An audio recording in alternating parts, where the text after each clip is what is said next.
Ali, hope you're doing well. Just a little recap of some of the things we went over in your lesson today. So number one, if we see left hand side where we started off, you've done a decent job with your takeaway. Okay, so you said at the start of your lesson that you're hitting a lot of shots to the left.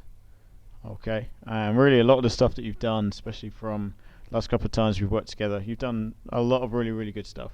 The main thing I wanted to get changed was just to get your hands further inwards. Okay, so you've done a good job. You're keeping the club face much squarer. I just want your hands to be somewhere more in here instead of where they are. So we talked about that T underneath this arm, just squeezing that a little bit more to get your hands to trace into the circle of the swing a little bit better. So it'll be going in like this as opposed to straight out. Okay, so that's number one. Now, as we were going through beforehand, when we got to the top of your swing, the first bit of your downswing, you said actually from something you had previously been thinking was just getting the handle and like almost pulling it straight down, trying to create some lag by pulling the handle straight down this way. Okay, and what we said was that would be what we'd say is a steep position.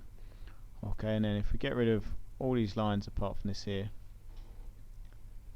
that steep position, as a pretty skilled golfer, then what you'd need to do is then try and shallow it out. By shallow it out, what that meant was just getting the club standing upwards, getting a little bit too steep. It was definitely stopping you from turning your hips so much, because if you were to turn your hips, you'd be hitting the golf ball a long way to the left. So if we see through impact, not so much turn with the hips and the arms bending as you try and open that face and stop it from going over to the left. Okay, on the right hand side, what you started to do, skip back a little bit, hands more inwards as you go back, so a little bit deeper, a little bit further behind you at the top of your backswing.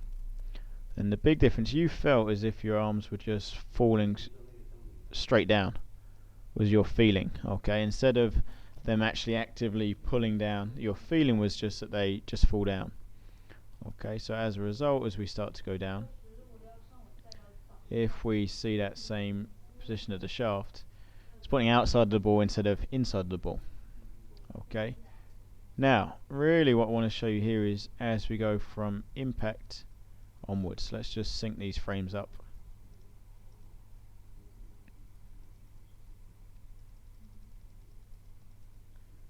Okay, so as we go into impact, if we sync these two up here, number one we can see is that on the left hand side a little bit taller as you're kind of backing out of the shot, trying to shallow the club out, but most or the biggest difference here is as we go through, on the right hand side you've got a reason to carry on turning because the club is shallower or flatter.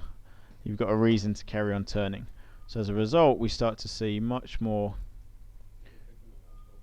of this. Okay, a lot more turn on the right hand side as you keep going through, keeps turning, so as a result both of the arms can stay much straighter.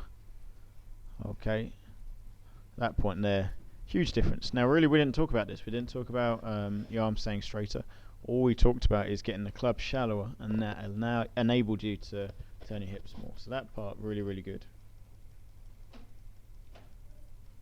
Okay, so for your practice we talked about the arms being in, being that they're going in inwards a little bit more in the start of your backswing. We talked about the shallowing of the club in the start of your downswing and just turning. And the last thing you said you were talking about or been focusing on a little bit on what this foot had been doing, your trail foot, and the main thing is the rate of your hip turn. Because your hips had stalled through impact and you really turned with your hips, that's why your foot would go out onto the outside. On the right hand side it's more incremental as you go through, you turn your hips, turn your hips, turn your hips all the way through, which is why we don't go so much onto the outside of your foot. So really good job. A few things there for you to keep working on. That feeling was a strange one for you in terms of shallowing the club in the start of your downswing, but you got used to that really fast. Very good, and look forward to hearing how you get on with that. Send me a video when you're back home. Good luck with the surgery, and look forward to catching up with you soon.